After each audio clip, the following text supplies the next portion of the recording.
Hello दोस्तों, आज फिर से आपका इस वीडियो में स्वागत है। Knowledge and study channel by Vishal sir, इस चैनल में आपका बहुत बहुत स्वागत है।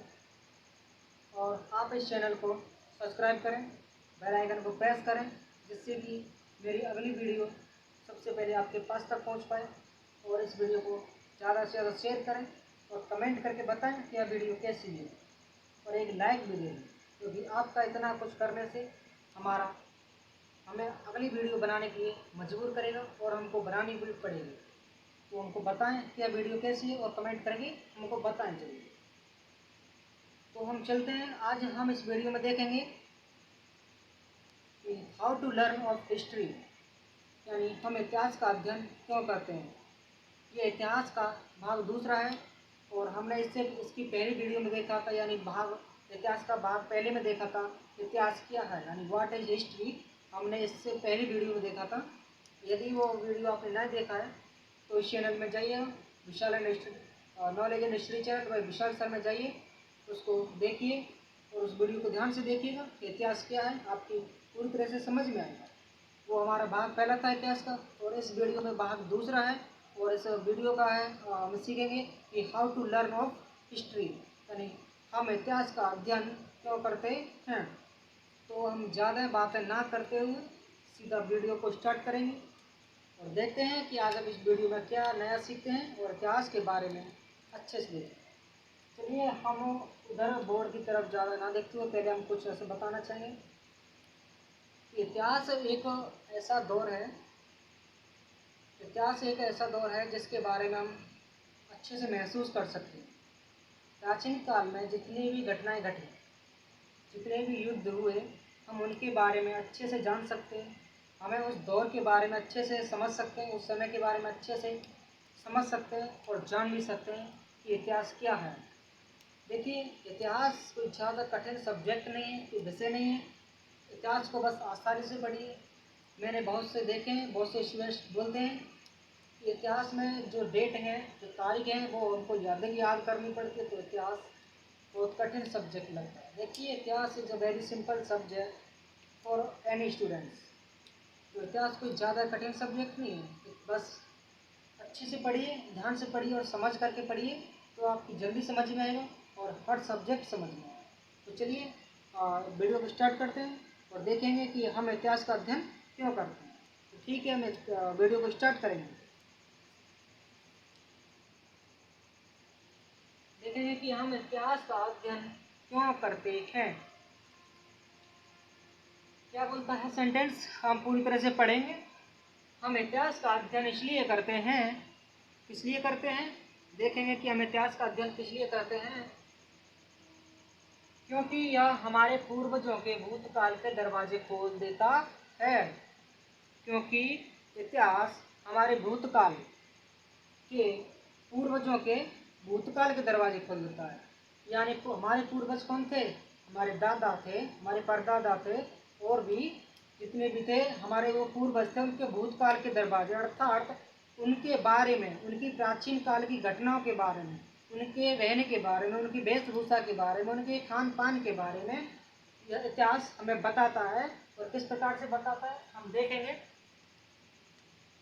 यह हमें बताता है, कौन, इतिहास किस प्रकार से बताता है। यह उनकी अर्थव्यवस्था तथा समाज, यह उनकी अर्थव्यवस्था तथा समाज के बारे में हमें बताता है। यानी उनकी अर्थव्यवस्था किस प्रकार की थी, उनका समाज किस प्रकार का था। तो उनकी अर्थव्यवस्था किस प्रकार की थी हम देखेंगे।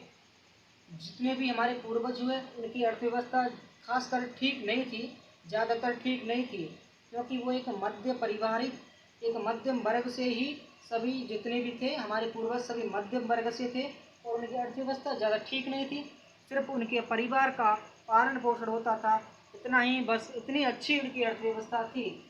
तथा समाज, और वह किस प्रकार के समाज में रहते थे, उनका समाज भी कुछ ज़्यादा खास नहीं था, और समाज ज़्यादा बड़ा भी नहीं था। बस ज़्यादा नहीं, किसी भी समाज को लेकर के 20 या 25 लोगों का एक समाज होता था, इतने लोगों का एक ग्रुप होता था। उसी ग्रुप में हमारे जितने भी पूर्वज थे वो रहते थे। और देखते हैं आगे क्या बोलता है। तथा बोलता है, उनकी आस्था तथा विश्वास, यानी उनका आस्था किस प्रकार की थी, वो किस प्रकार की आस्था रखते थे अपने धर्मों के प्रति, तो उनका विश्वास कैसा था और वो किस प्रकार का विश्वास अपने आने वाले समय पर करते थे और उनका विश्वास किस प्रकार से चलता रहा। उनके वस्त्र तथा भोजन, उनके वस्त्र तथा भोजन, उनका वस्त्र, वो किस प्रकार के वस्त्र पहनते थे तथा वो किस प्रकार का भोजन करते थे। वो वस्त्र खासकर ज़्यादा ही अच्छे वस्त्र नहीं पहनते थे। वह पेड़ के जितने भी छीलन होते थे, पेड़ के छीलन, पेड़ के पत्तों से बनाया गया एक कपड़ा, उसको लपेट कर अपने वस्त्र बनाते थे। और वो भोजन किस प्रकार का करते थे, वह जंगल में जाते थे, पेड़ से सब्जियां, फल एकत्रित करते थे और उनको खाते थे, क्योंकि वह इसी प्रकार का भोजन अधिक पसंद था उनको और वह इसी प्रकार के भोजन पर निर्भर थे। इस प्रकार के भोजन पर उनको सब्जियां एकत्रित करना, फल एकत्रित करना, उनका इस प्रकार का भोजन था। और सब्जी और फल के अतिरिक्त वह कच्चे मांस पर भी निर्भर करते थे। उनका वस्त्र तथा भोजन इस प्रकार का था। अब आगे देखते हैं उनकी बस्तियां तथा इमारतें, वो किस प्रकार की बस्ती तथा किस प्रकार की इमारतों में रहते थे। देखिए उनकी बस्तियां यानी इमारत यानी मकान या घर, वो किस प्रकार के घर में रहते थे। उनके घर या इमारतें आज की जैसी इमारतें नहीं थी। जैसे आधुनिक काल में इतनी ऊंची ऊंची बिल्डिंगें बनाई गई हैं, इतनी ऊंची बिल्डिंगों का निर्माण किया गया, आज के समय की तरह प्राचीन काल में ऐसी कोई इमारतें नहीं थी, ऐसी कोई बस्तियां नहीं थी। बस्तियां थी या एक बस्ती में 5 या 10 मकान होते थे, उसी को बस्ती कहा जाता था। और इमारतें तो देखने को प्राप्ति नहीं होती थी, क्योंकि इमारतें तो यहाँ एक शब्द लिखा गया है कि वो किस प्रकार की इमारतों में रहते थे। तो यहाँ इमारत की जगह हम सीधा देखते हैं कि वह एक छोटे से मकान में रहते थे, जंगल में लकड़ी का मकान बना करके, लकड़ियों का मकान बना करके वो उसमें निवास करते थे। और वो इमारतों का किसी प्रकार की कोई उस समय इमारत नहीं थी, वो लकड़ी का मकान बना करके रहते थे। क्योंकि लकड़ी का मकान वो इसलिए बनाते थे क्योंकि हमारे पूर्वज खानाबदोश थे। क्या थे, हमारे पूर्वज खानाबदोश थे। खाना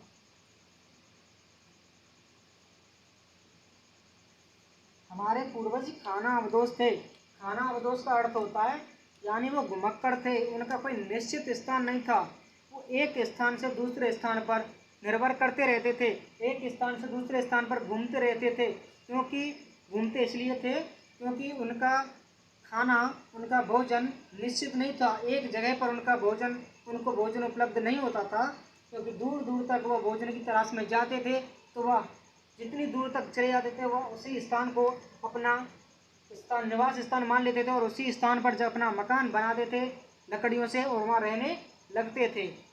इसी प्रकार से हम आगे देखेंगे उनकी कला तथा वास्तुकला।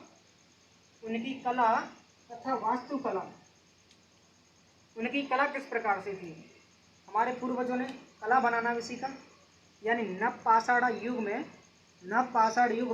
हमारे पूर्वजों ने सीखा कि मिट्टी के बर्तन किस प्रकार से बनाए जाते हैं। उन्होंने नवपाषाण युग में मिट्टी के बर्तन बनाना सीखा और उसी प्रकार से पहले उन्होंने अपने मन में तकनीक बनाई कि किस प्रकार से हम कला बना सकते हैं। उन्होंने किस प्रकार की कला का निर्माण किया। पर इस प्रकार की कला का निर्माण करने से पहले उन्होंने अपने मस्तिष्क में, अपने दिमाग में एक तकनीक बनाई कि हम मिट्टी के बर्तन किस प्रकार बना सकते हैं। उन्होंने उस तकनीक को अपने मन में सोचा और उस तकनीक को फिर अपने मन से बाहर उभारा और बाहर उभार करके कला का निर्माण किया। मिट्टी के नए नए बर्तन यानी नए नए पात्र बनाना सीखा। तथा वास्तविक कला यानी दीवारों पर, स्तंभों पर उन्होंने चित्र बनाने सीखे, चित्र उकेरना यानी छापना सीखे दीवारों पर। जैसे कि आज भी हम जाकर देखें, अजंता की गुफाएं मध्य प्रदेश में स्थित हैं। यदि हम अजंता की गुफा को ध्यान से देखते हैं तो आज भी पूर्व यानी हमारे मनुष्यों द्वारा, आदिमानवों द्वारा, पूर्वजों द्वारा जितने भी वास्तुकलाएं, जितने भी चित्र उकेरे गए, उनको हम आज भी देख सकते हैं। आगे देखते हैं आगे किस प्रकार से बोलता है। उनके संघर्ष तथा युद्धों का अध्ययन कराता है। उनके संघर्ष तथा युद्धों का अध्ययन कराता है। कौन?